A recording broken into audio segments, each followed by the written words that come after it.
إن الحمد لله نحمده ونستعينه ونستغفره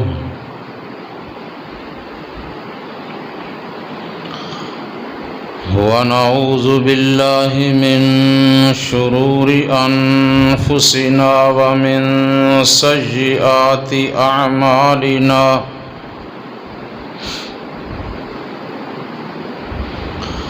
من يهده الله فلا مضل له ومن يضلله فلا هادي له وأشهد أن لا إله إلا الله وحده لا شريك له وأشهد أن محمدًا عبده ورسوله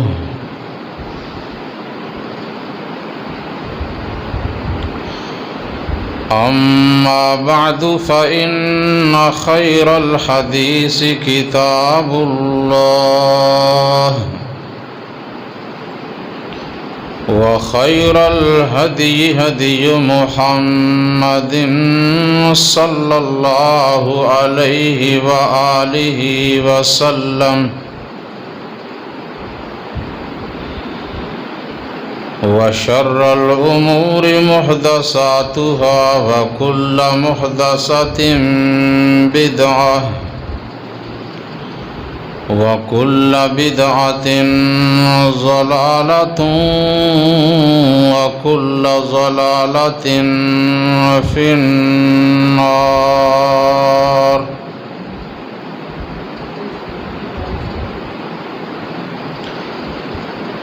اللهم صل على محمد وعلى آل محمد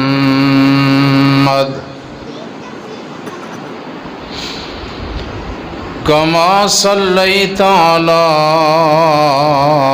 إبراهيم وعلى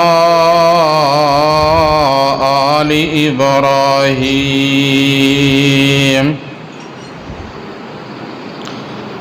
إنك حميد مجيد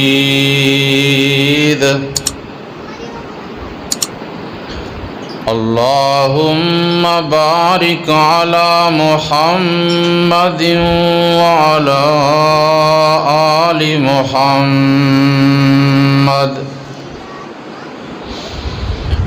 كما باركت على إبراهيم وعلى آل إبراهيم إنك حميد مجيد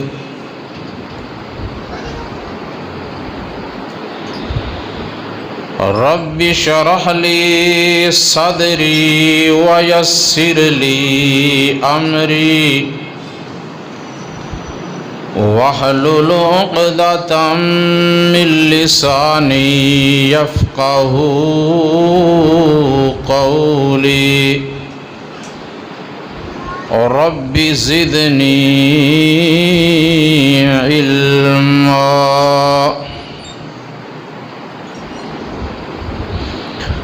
أما بعد فأعوذ بالله من الشيطان الرجيم بسم الله الرحمن الرحيم والسابقون الأولون من المهاجرين والأنصار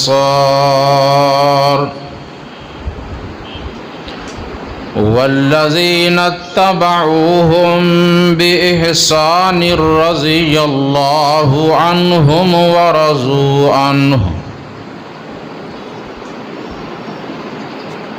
رضی اللہ عنہم ورضوا عنہ وأعد لهم جنات تجری تحتها الانہار خالدین فیہا ابدا ذالک الفوز العظیم۔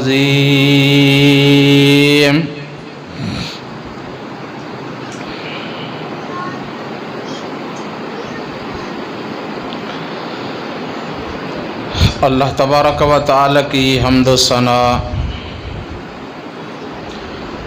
اور نبی اکرم صلی اللہ علیہ وآلہ وسلم کی ذات اقدس پہ درود و سلام کے بعد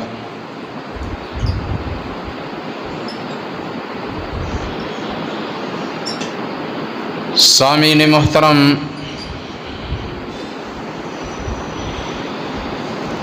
اس وقت میں نے اللہ رب العزت کی مقدس کتاب قرآن مجید فرقان حمید کی ایک آیہ مبارکہ تلاوت کی ہے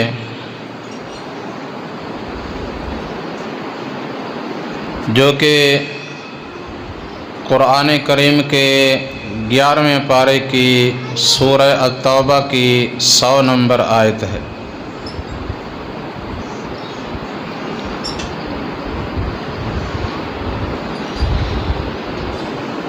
جس میں میرے اور آپ کے خالق و مالک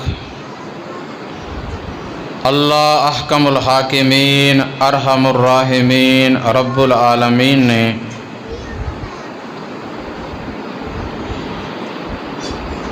نبی مکرم رسول معظم سید المرسلین خاتم النبیین رحمت للعالمین کے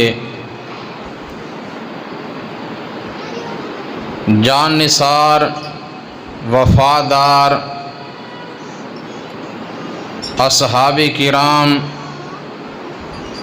مہاجرین و انصار، ان کا ایمان، ان کی عظمت اور ان کے ساتھ ان لوگوں کی اہمیت جنہوں نے نیک کاموں میں ان کی اتباع کی،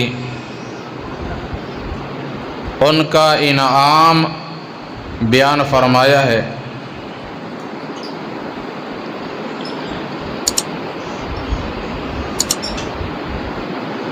ماہ ذو الحج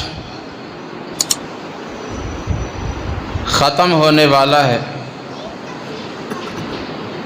اور ماہ محرم الحرام کا آغاز ہونے والا ہے۔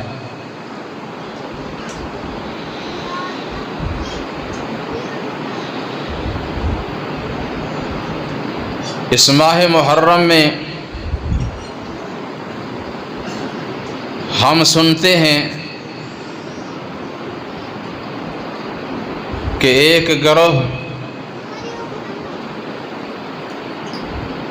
اہل بیت کی محبت کا دعوے دار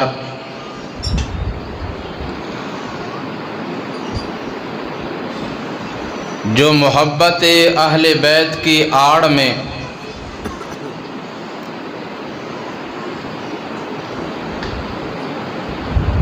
نبی اکرم صلی اللہ علیہ وآلہ وسلم کے ان صحابہ کرام پر تبرہ بازی کرتے ہیں، طعن و تشنیع کرتے ہیں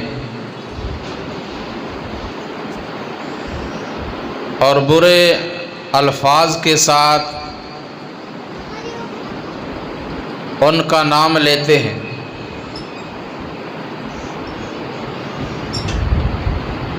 تو اس بات کی اہم ضرورت ہے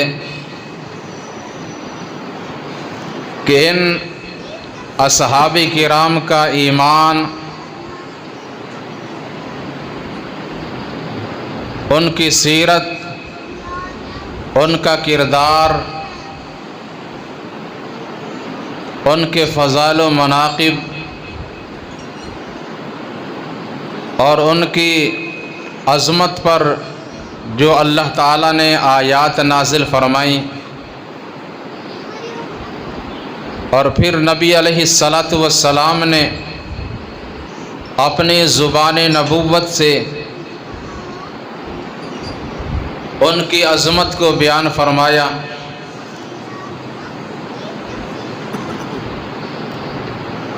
اسے لوگوں کے سامنے بیان کرنا اور ان صحابہ کرام کا تعارف کروانا نہایت ضروری ہے۔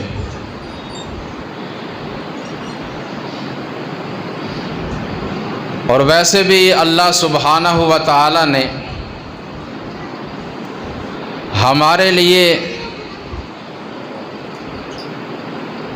رسول اللہ صلی اللہ علیہ وسلم کی زندگی کو اسوہ حسنہ قرار دیا، اور آپ صلی اللہ علیہ وسلم کے بعد آپ کے صحابہ کرام کا ایمان اللہ تعالیٰ نے ہمارے لیے معیار بنایا، اور فرمایا فَإِنْ آمَنُوا بِمِثْلِ مَا آمَنْتُمْ بِهِ فَقَدِ اهْتَدَوْا۔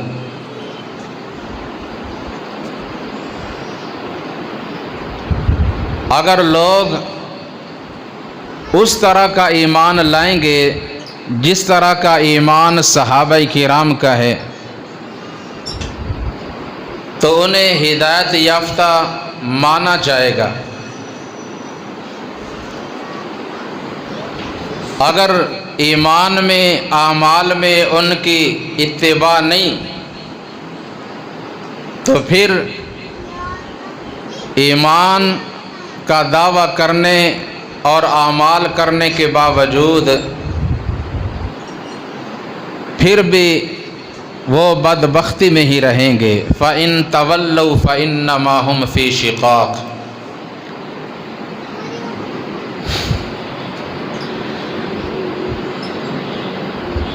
صحابہ کرام رضوان اللہ تعالی علیہم اجمعین کے ایمان اور اعمال کے مطابق ان کے کچھ درجات ہیں۔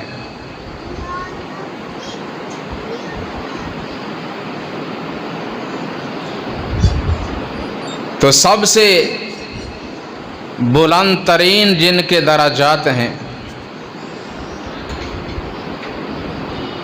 وہ ہیں خلفائے راشدین، یعنی یہ چار اصحاب کرام سیدنا ابو بکر صدیق، عمر فاروق، سیدنا عثمان اور سیدنا علی مرتضیٰ، سب کہیں رضی اللہ تعالی عنہم۔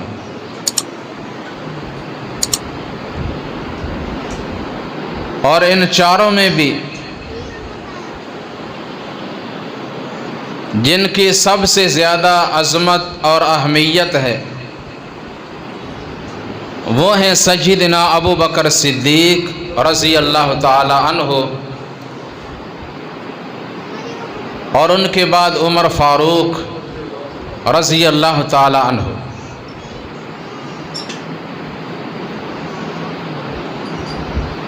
اس وقت میں قرآن کریم کی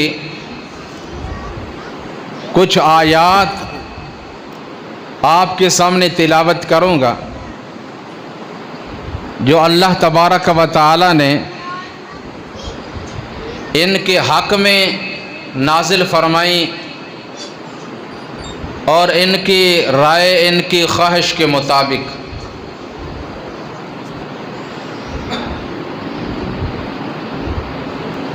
اور پھر ہم اللہ سے دعا کرتے ہیں کہ اللہ تعالیٰ مجھے صحیح بیان کرنے کی اور ہم سب کو اس کے مطابق عمل کرنے کی توفیق عطا فرمائے۔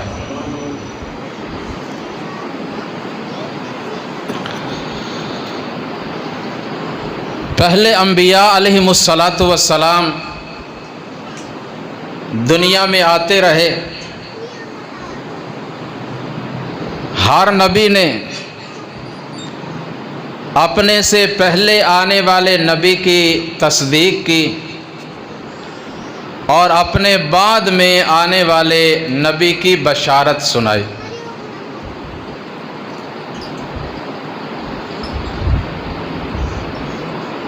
سیدنا عیسیٰ مسیح ابن مریم علیہ السلام، انہوں نے پہلے انبیاء کی تصدیق کی اور سیدنا محمد مصطفیٰ صلی اللہ علیہ وآلہ وسلم کی بشارت بھی سنا دی، جیسا کہ اللہ تعالیٰ نے فرمایا وَإِذْ قَالَ عِيسَى ابْنُ مَرْيَمَ يَا بَنِي إِسْرَائِيلَ إِنِّي رَسُولُ اللَّهِ إِلَيْكُمْ مُصَدِّقًا لِمَا بَيْنَ يَدَيَّ مِنَ التَّوْرَاةِ وَمُبَشِّرًا بِرَسُولٍ يَأْتِي مِن بَعْدِ اسْمُهُ أَحْمَدُ۔ حضرت عیسیٰ ابن مریم علیہ السلام نے فرمایا اے بنی اسرائیل کے لوگوں، میں تمہارے پاس اللہ کی طرف سے رسول بن کر آیا ہوں۔ میں اپنے سے پہلے آنے والے نبیوں رسولوں کی تصدیق کرتا ہوں اور میں اس بات کی بشارت دیتا ہوں کہ میرے بعد ایک رسول آنے والا ہے جس کا نام ہوگا احمد صلی اللہ علیہ وسلم۔ تو آپ صلی اللہ علیہ وسلم تشریف لے آئے۔ اب آپ کے بعد کوئی نبی تو آنے والا نہیں کہ جو آپ کی تصدیق کرے۔ تصدیق کس نے کی؟ سب سے پہلے آپ کو سچا کس نے مانا، ایمان کون لایا؟ حضرت ابو بکر صدیق، کہہ دو رضی اللہ تعالی عنہ۔ اس لیے علماء کہتے ہیں کہ ابو بکر صدیق رضی اللہ تعالی عنہ نبی تو نہیں، مگر اللہ نے ان کو نبی کے قائم مقام ٹھہرایا۔ آپ صلی اللہ علیہ وسلم نے جب یہ دین حق ان کے سامنے پیش کیا، آپ فرماتے ہیں جب میں نے لوگوں کے سامنے دین پیش کیا، بہت سے لوگوں نے انکار کیا، نہ مانا، لیکن سب سے پہلے جس نے میری تصدیق کی اور جو ایمان لایا وہ ہیں ابو بکر صدیق رضی اللہ تعالی عنہ۔ آپ فرماتے ہیں ان من امن الناس علی فی صحبتہ ومالہ ابو بکر،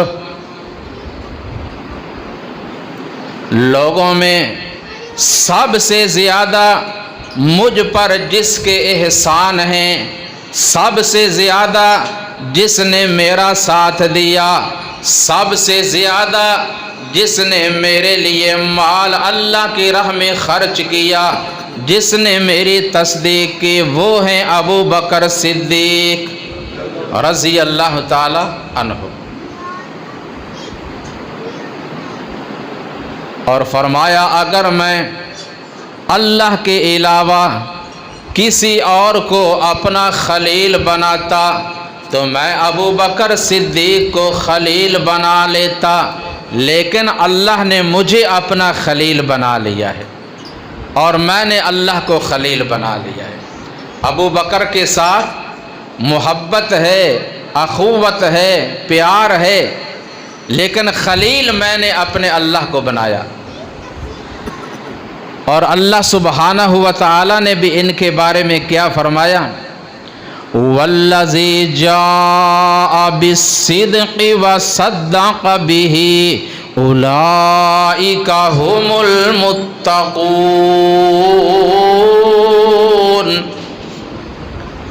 لهم ما یشاءون عند ربهم۔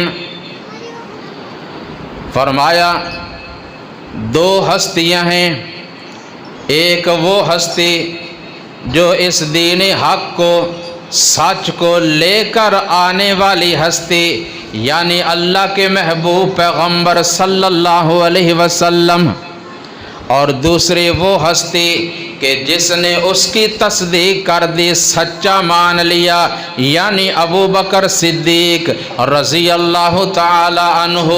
اولئک هم المتقون،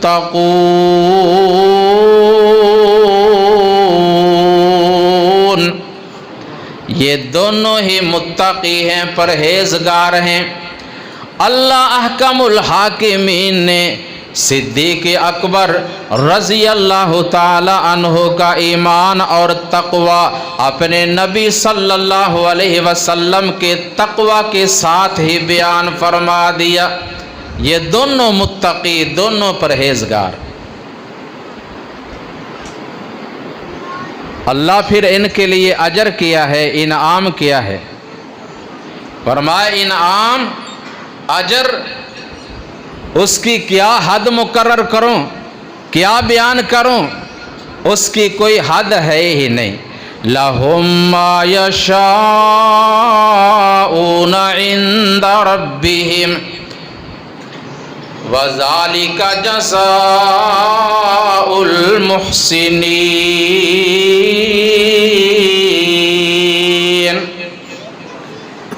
ان کے لیے وہ سب کچھ ہوگا، ان کے رب کے پاس جو بھی یہ چاہیں گے، جو اپنے رب سے یہ مانگیں گے، رب انہیں عطا فرما دے گا بغیر حساب کے، لا محدود اجر۔ یہ مقام ہے، یہ عظمت ہے نبی علیہ السلام کے اس جان نثار صحابی حضرت ابو بکر صدیق رضی اللہ تعالیٰ عنہ کے۔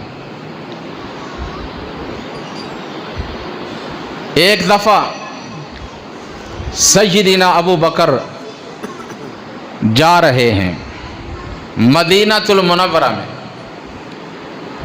راستہ میں دیکھا یہود کا مجمع لگا ہے اور یہودیوں کا عالم کچھ بیان کر رہا تھا اور دوسرے اس کے سامنے بیٹھ کر اس کی باتوں کو سن رہے ہیں۔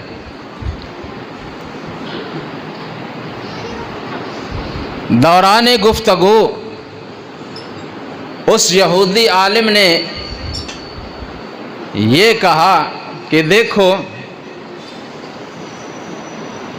اللہ تعالیٰ نے یہ جو آیت نازل کی ہے، من ذا الذی یقرض اللہ قرضا حسنا، تم میں سے کون ہے جو اللہ کو قرض حسنا دے؟ اللہ کو کیا ضرورت کہ ہم سے وہ قرضہ مانگے؟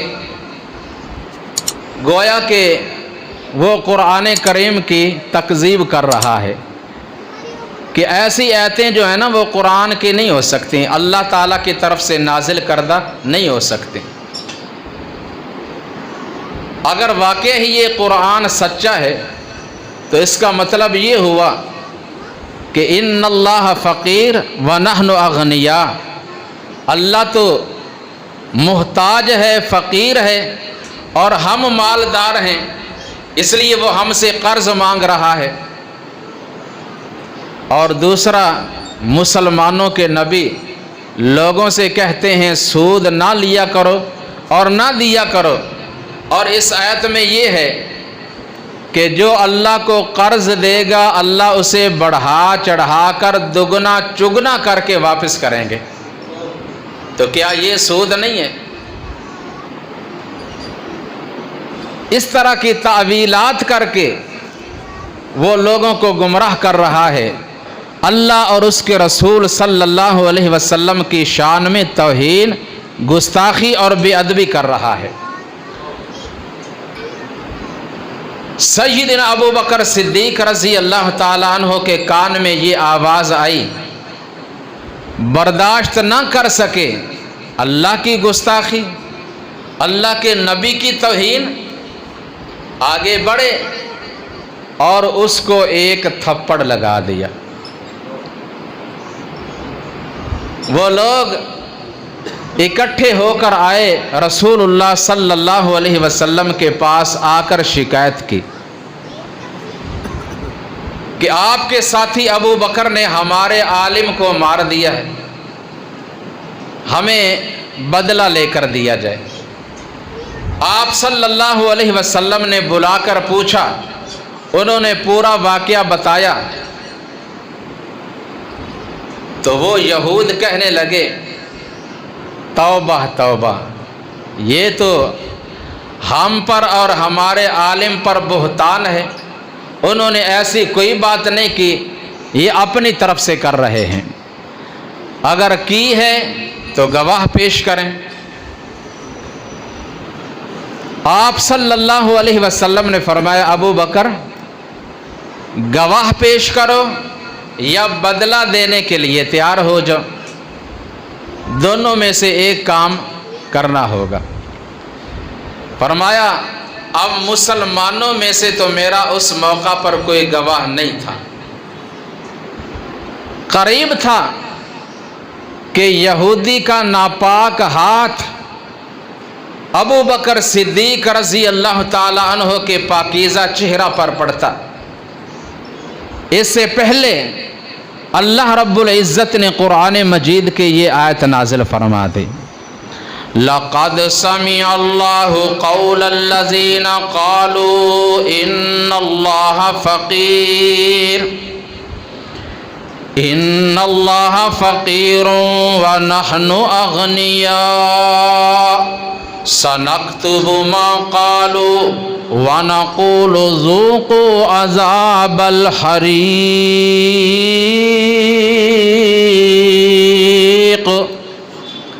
کیا ہوا؟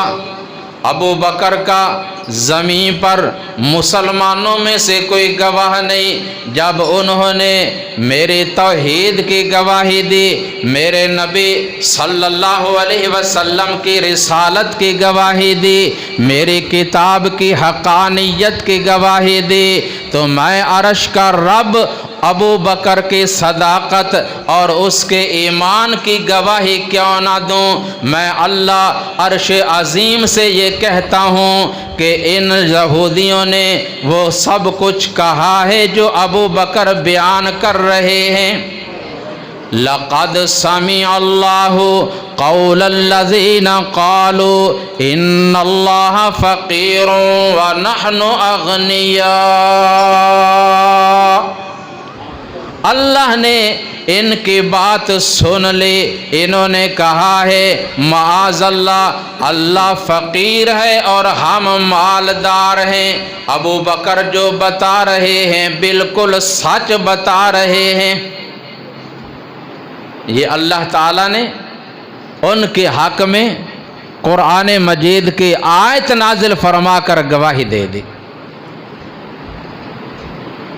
رسول اللہ صلی اللہ علیہ وسلم ایک دفعہ قرآن مجید کی یہ آیت تلاوت فرما رہے ہیں کہ یا ایتھا النفس المطمئنہ ارجعی الی ربک راضیۃ مرضیہ فادخلی فی عبادی وادخلی جنتی۔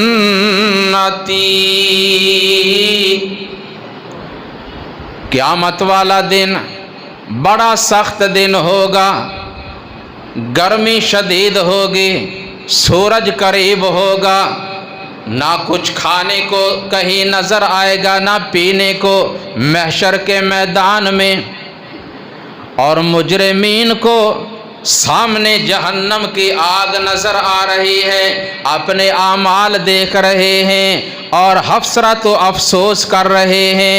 ایسی حالت میں بعض ایسے بھی خوش نصیب ہوں گے کہ اللہ رب العزت خود ان کو اپنی طرف بلائیں گے اور فرمائیں گے یا ایتھا النفس المطمئنہ،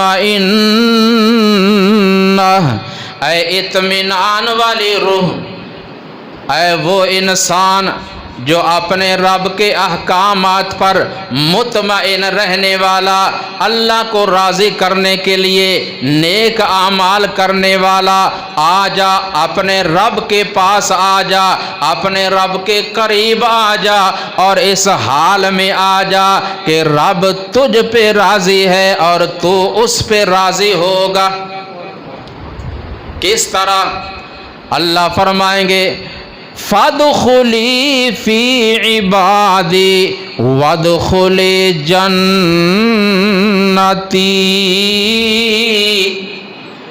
میرے بندوں کی یعنی ایمان والے بندوں کی صف میں شامل ہو کر میری جنت میں داخل ہو جا۔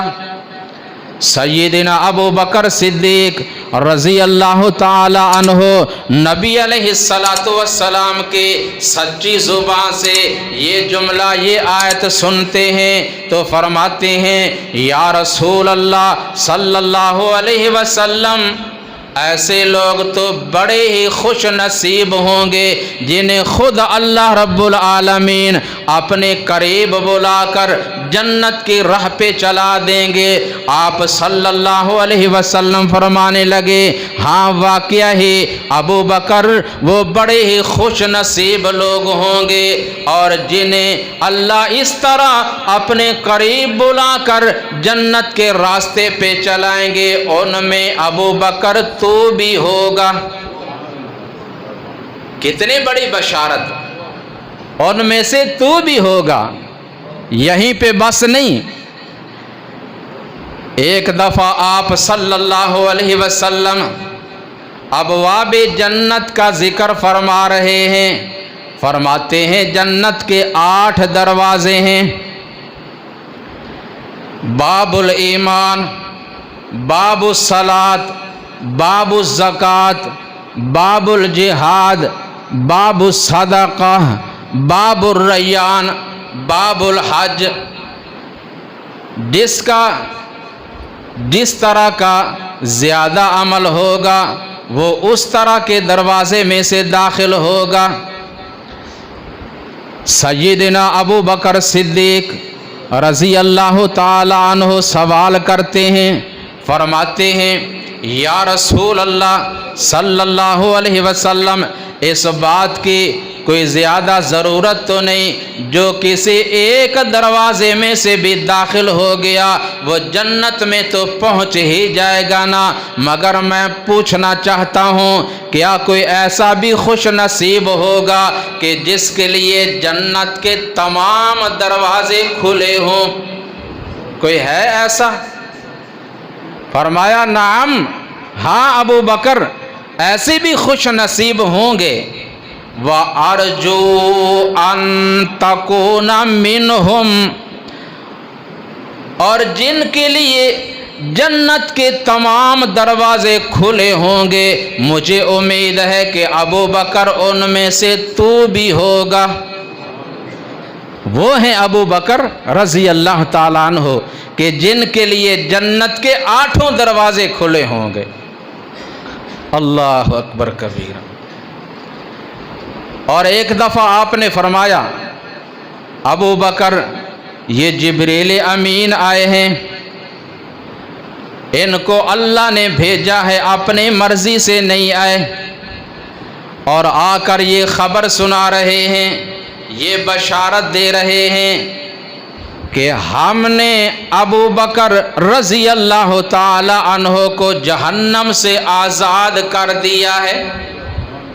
فَيَوْمَئِذٍ سُمِّيَ عَتِيقًا، لقب صدیق تو پہلے ہی تھا، اب اس کے بعد ان کا لقب عتیق بھی رکھ دیا گیا۔ یعنی جہنم سے آزاد۔ اللہ اکبر کبیرہ۔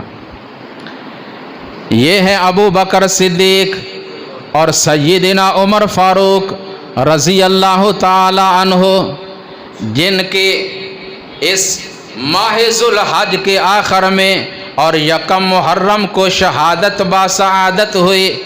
یہ بھی نبی علیہ السلام کے عظیم جان نثار صحابی، جن کے بارے میں اللہ سبحانہ و تعالی نے جن کی رائے کے مطابق قرآن مجید کی بہت سی آیات نازل فرمائیں، اور نبی علیہ السلام نے فرمایا کہ اب میرے بعد قیامت تک کوئی نبی تو آنے والا نہیں، لیکن لو کان بعدی نبی لکان عمر، اگر میرے بعد کوئی نبی آتا تو عمر فاروق ہوتے رضی اللہ تعالی عنہ،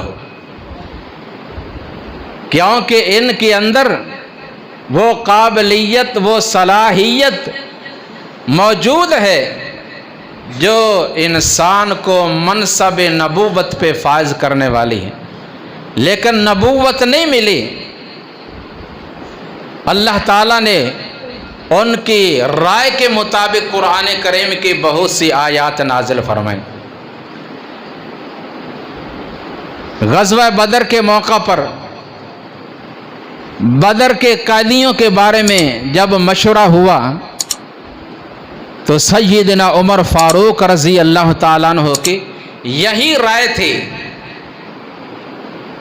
کہ ہر مشرک کافر قیدی کو اس کے رشتہ دار مسلمان کے حوالے کیا جائے اور وہ اپنے ہاتھ سے اسے قتل کرے، جو میرے رشتہ دار ہیں وہ میرے حوالے کیا جائیں۔ لیکن اتفاق ایک دوسری بات پہ ہوا کہ ان سب سے فدیہ لے کر چھوڑ دیا جائے تاکہ وہ مال بیت المال میں جمع ہو اور اس سے بعد میں آنے والے غزوات کے لیے ہتھیار خریدے جائیں۔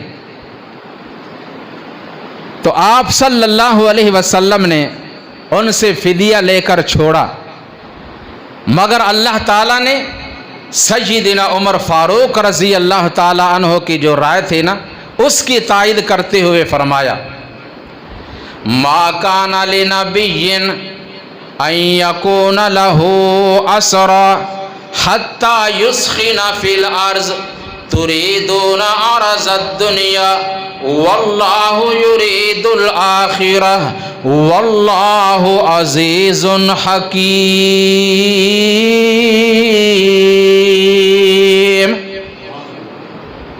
فرمایا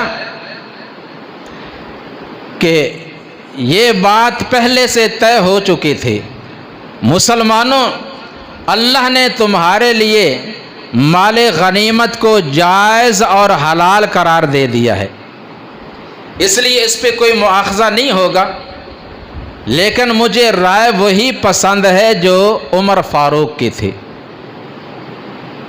اور اسی طرح مقام ابراہیم پر جو نوافل ادا کیے جاتے ہیں، یہ حکم کس کی رائے کے مطابق اترا؟ سیدنا عمر فاروق رضی اللہ تعالیٰ عنہ کی رائے کے مطابق۔ اور اسی طرح ایک دفعہ فرماتے ہیں یا رسول اللہ صلی اللہ علیہ وسلم، جب امہات المؤمنین آپ کی ازواج مطہرات اور دیگر ایمان والی عورتیں اپنے گھروں سے باہر نکلتی ہیں، سب لوگ ایک جیسے نہیں ہوتے، لوگوں میں کچھ غیر مسلم بھی ہوتے ہیں، منافق بھی ہوتے ہیں۔ میں چاہتا ہوں آپ اپنی ازواج کو اور مسلمان عورتوں کو حکم دے دیں کہ جب بھی وہ اپنے گھروں سے باہر نکلیں باپرد ہو کر اپنے سر سے لے کر پاؤں تک پورا کا پورا جسم چھپا کر باہر آیا کریں۔ ابھی آپ خاموش ہیں، اس لیے کہ اللہ تعالیٰ کا حکم آنے سے پہلے آپ کوئی حکم اپنی مرضی سے نافذ نہیں کر سکتے۔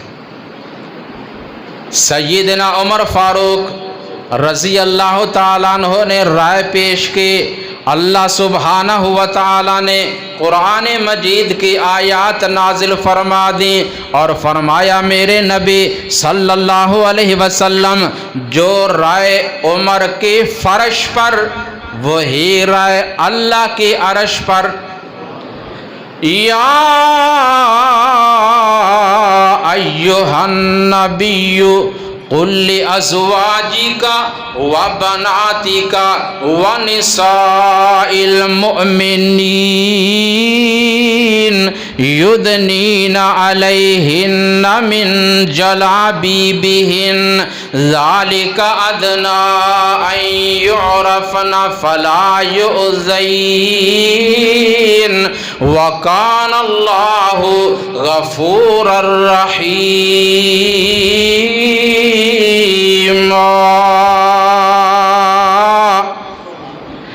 اے نبی صلی اللہ علیہ وسلم، آپ اپنے بیویوں سے، اپنی بیٹیوں سے اور مسلمانوں کی تمام عورتوں سے فرما دیں، ان کو حکم سنا دیں، ان سے کہہ دیں کہ جب بھی وہ اپنے گھروں سے باہر نکلا کریں اپنے اوپر بڑی موٹی چادر اوڑھ کر اپنے آپ کو چھپا کر نکلا کریں۔ ایسا کرنا ان کے لیے بڑا ہی بہتر اور پاکیزہ ہے۔ وہ منافقین اور بد کردار لوگوں کی شرارتوں سے، ان کے شر سے محفوظ رہیں گے۔ اس میں بڑی حکمتیں ہیں، لیکن ہم نے کیا کیا؟ جو کچھ ہو رہا ہے آپ دیکھ رہے ہیں، سن رہے ہیں، یہ بے پردگی کے نتیجے ہیں۔ اللہ سبحانہ و تعالی ہمیں دین اسلام کے جتنے احکامات ہیں ان پر عمل پیرا ہونے کی توفیق دے۔ عمل کر لو، ایمان بھی محفوظ رہے گا، عزت بھی محفوظ رہے گی۔ اگر نہیں کرو گے تو نقصان ہوگا۔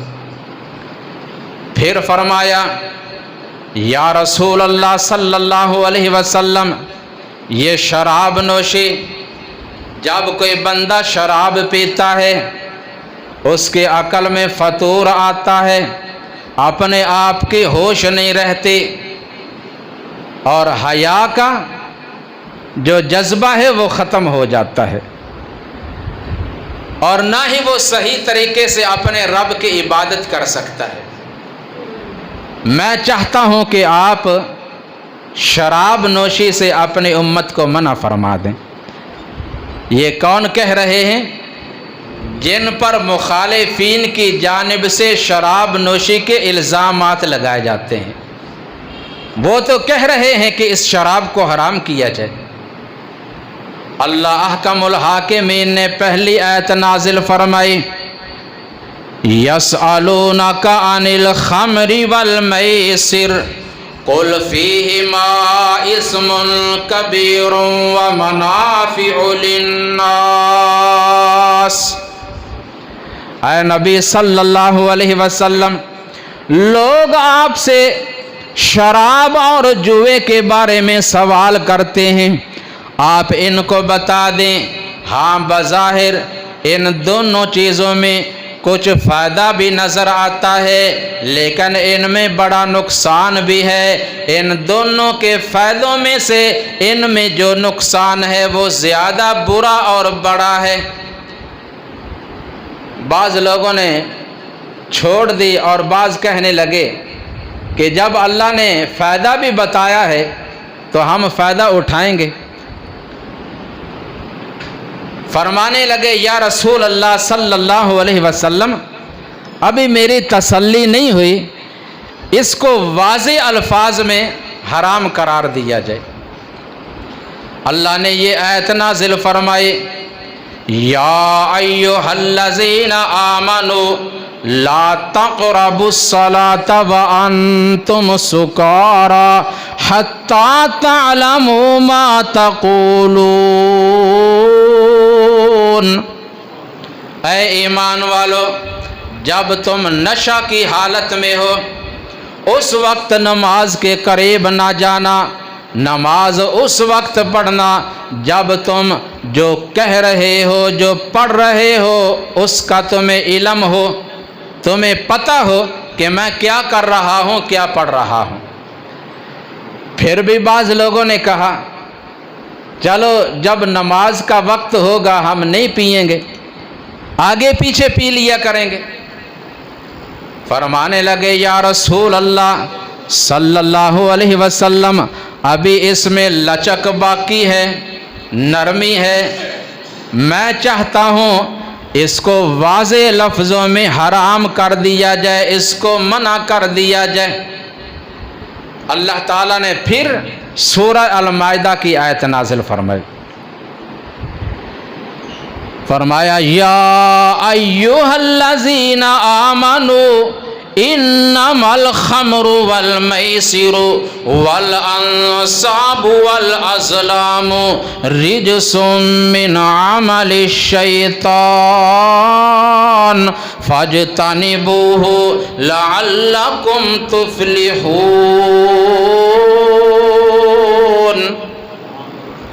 فرمایا اے محبوب صلی اللہ علیہ وسلم، جو رائے عمر فاروق کی فرش پر وہی رائے اللہ کی عرش پر۔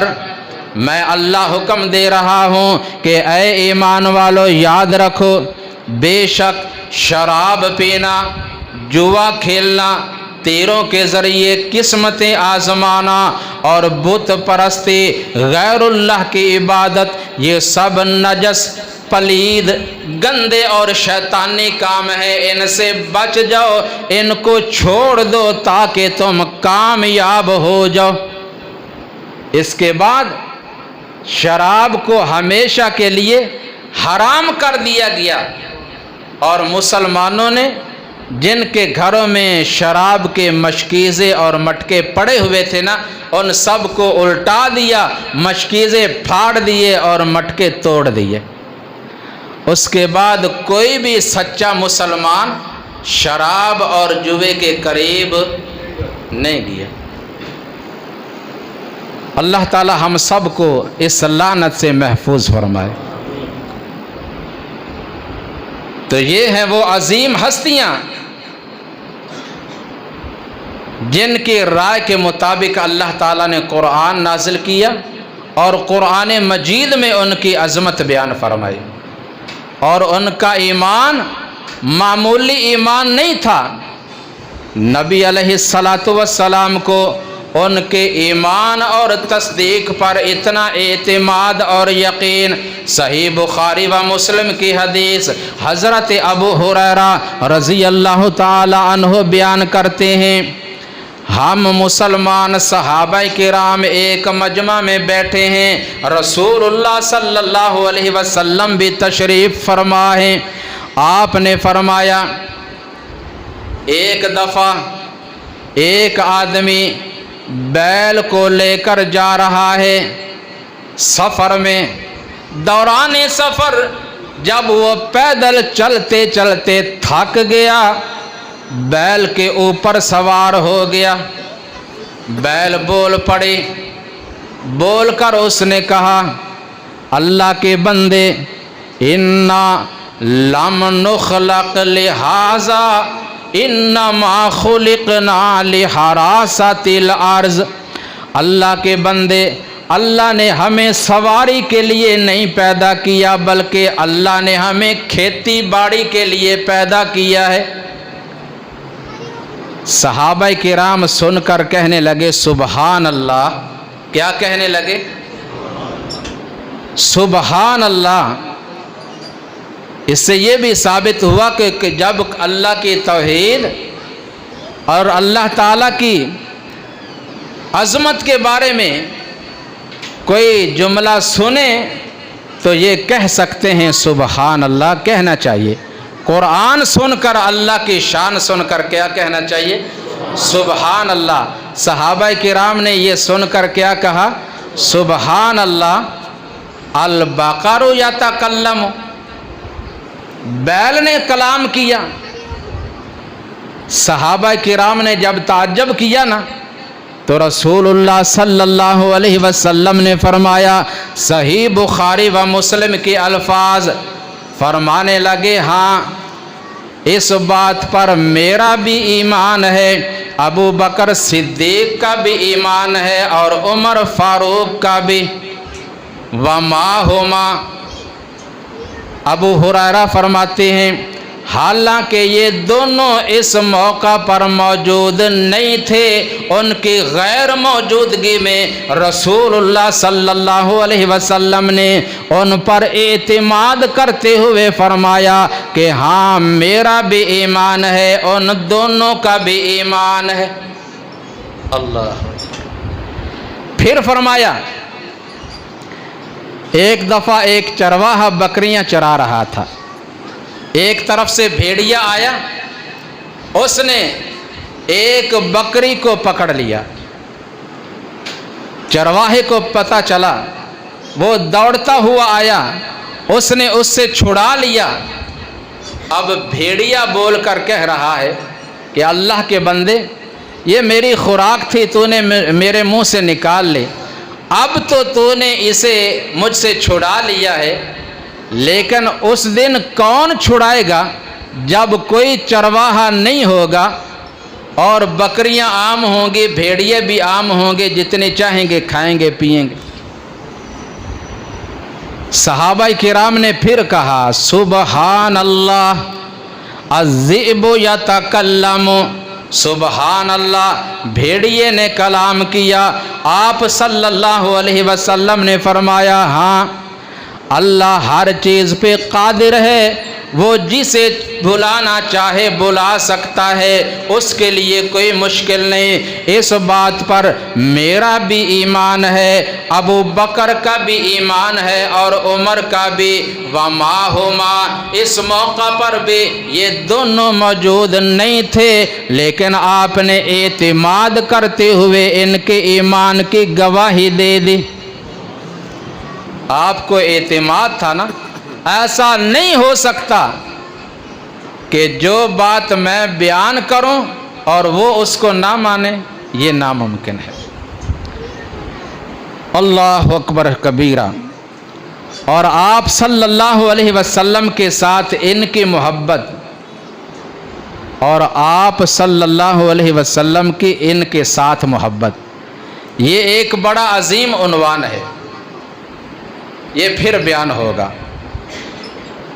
سیدنا عمر فاروق رضی اللہ تعالی عنہ سفر حج سے واپس تشریف لا رہے ہیں، راستہ میں ایک جگہ پہ پڑاؤ کیا، رات گزاری، کوئی نرم اور گرم بستر نہیں، زمین کو کنکریوں کو ہموار کیا اپنے ہاتھ سے، وہیں لیٹ گئے۔ آسمان پہ نظر پڑے، کیا دیکھتے ہیں؟ چاند طلوع ہوا، درمیان میں آیا، آہستہ آہستہ غروب ہو گیا۔ اپنے آپ کو مخاطب کرنے لگے، عمر تیری مثال بھی چاند کی طرح ہے، جیسے یہ طلوع ہوا پھر غروب ہو گیا، تو بھی دنیا میں آیا، جوان ہوا اور تیرا بڑا نام چمک رہا ہے، لیکن اب تو بھی غروب ہونے والا ہے، دنیا سے جانے والا ہے، کیوں نہ اللہ سے بہترین موت کا سوال کر لیں۔ موت تو آنے والی ہے، سب نے جانا ہے، کوئی بھی ہمیشہ رہنے والا نہیں۔ دعا کی، اللہم ارزقنی شہادتا فی سبیلک واجعل موتی فی بلد رسولک، اے اللہ مجھے اپنی راہ میں شہادت کی موت عطا فرما دے۔ اور دوسری دعا کہ اپنے نبی صلی اللہ علیہ وسلم کے شہر مدینہ طیبہ میں موت عطا فرما دے۔ دعا کی، اللہ تعالیٰ نے قبول فرما لے۔ مدینہ پہنچے، ادھر ایک فارسی غلام جس کا نام فیروز اور کنیت ابو لؤلؤ، فجر کی نماز پڑھا رہے ہیں۔ کون؟ حضرت عمر فاروق رضی اللہ تعالیٰ عنہ، اور نماز کے اندر قرآن کریم کی تلاوت فرما رہے ہیں، پیچھے صحابہ کرام کی صفیں ہیں، اور یہ ابو لؤلؤ اپنے پاس خنجر چھپا کر لایا، زہر آلود کر کے، دوران نماز ہی خنجر سے حملہ کر دیا، پے در پے 9 یا 10 وار کیے۔ سیدنا عمر فاروق رضی اللہ تعالیٰ عنہ زخمی ہو کر گر پڑتے ہیں۔ حضرت عبد الرحمن ابن عوف رضی اللہ تعالیٰ عنہ آگے بڑھ کر نماز مکمل کرواتے ہیں، اور پھر سیدنا عمر فاروق رضی اللہ تعالیٰ عنہ کو اٹھایا گیا اور گھر پہنچایا گیا۔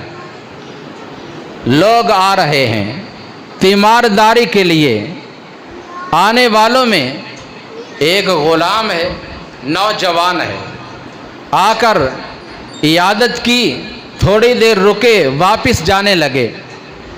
عمر فاروق دیکھتے ہیں اس کا جو کپڑا تھا نا ٹخنوں سے نیچے لٹک رہا تھا، فرمانے لگے علیہ بالغلام، ذرا اس غلام کو میرے پاس واپس بلاؤ۔ بلایا تو اللہ والے جب بھی ان کو موقع ملے لوگوں کو کتاب و سنت کی، توحید و رسالت کی وہ دعوت ہمیشہ دیتے ہی رہتے ہیں، مرتے دم تک وہ اس کام کو نہیں چھوڑتے، امر بالمعروف اور نہی عن المنکر۔ فرمانے لگے اللہ کے بندے اپنا کپڑا جو ہے نا آدھی پنڈلی تک رکھ، اگر یہ نہیں تو کم از کم تیرے جو ٹخنے ہیں نا وہ نیچے وہ ننگے ہونے چاہیے، ٹخنوں سے نیچے کپڑا نہیں ہونا چاہیے۔ اگر ٹخنے نہیں چھپائے گا تو جتنا کپڑا نیچے ہوگا تیرا اتنا جسم جو ہے نا وہ جہنم کی آگ میں جلے گا۔ اس کو اوپر اٹھا، یہی تیرے نبی صلی اللہ علیہ وسلم کی سنت بھی ہے، اور تیرے کپڑے کے لیے یہ پاکیزہ بات ہے، یعنی تیرا کپڑا جو ہے نا صاف ستھرا بھی رہے گا۔ اللہ ہم مسلمانوں کو اس بات پر بھی عمل کی توفیق عطا فرمائے۔ سیدنا عبداللہ ابن عباس رضی اللہ تعالی عنہ کھڑے ہیں، عمر فاروق رضی اللہ تعالیٰ عنہ زخمی حالت میں پڑے ہیں۔ فرماتے ہیں عبداللہ بن عباس، یا امیر المؤمنین، آپ کو غم کرنے کی، پریشان ہونے کی ضرورت نہیں، اس لیے کہ رسول اللہ صلی اللہ علیہ وسلم جب اس دنیا سے رخصت ہوئے، وَهُوَ عَنْكَ رَاضٍ، وہ اس حالت میں دنیا سے گئے کہ آپ سے راضی تھے۔ پھر ابو بکر صدیق رضی اللہ تعالی عنہ وہ خلیفہ بنے، آپ نے ان کا ساتھ دیا اور بہترین اچھا ساتھ دیا۔ جب وہ دنیا سے گئے وہ بھی آپ پر خوش گئے۔ اس کے بعد آپ خلیفہ بنے اور لوگوں کی ہمیشہ خیر خواہی کی، اور اگر آپ دنیا سے رخصت ہو گئے تو اسی حال میں دنیا سے جائیں گے کہ تمام کے تمام مسلمان آپ پر راضی ہوں گے، سب مسلمان آپ پر راضی ہوں گے۔ یہ کون کہہ رہے ہیں؟ اہل بیت کے ایک عظیم فرد عبداللہ ابن عباس رضی اللہ تعالیٰ عنہ، اور فرماتے ہیں میں اسی حالت میں کھڑا تھا، ایک آدمی میرے پیچھے سے آئے اور انہوں نے بھی آ کر کہا، یا امیر المؤمنین، مجھے امید ہے کہ اللہ تعالیٰ آپ کو آپ کے جو دونوں ساتھی ہیں نا ان کے ساتھ جنت میں ملا دے گا، ملاقات کروا دے گا، اس لیے کہ میں نے بہت دفعہ رسول اللہ صلی اللہ علیہ وسلم کو یہ فرماتے ہوئے سنا۔ آپ فرماتے تھے، فعلت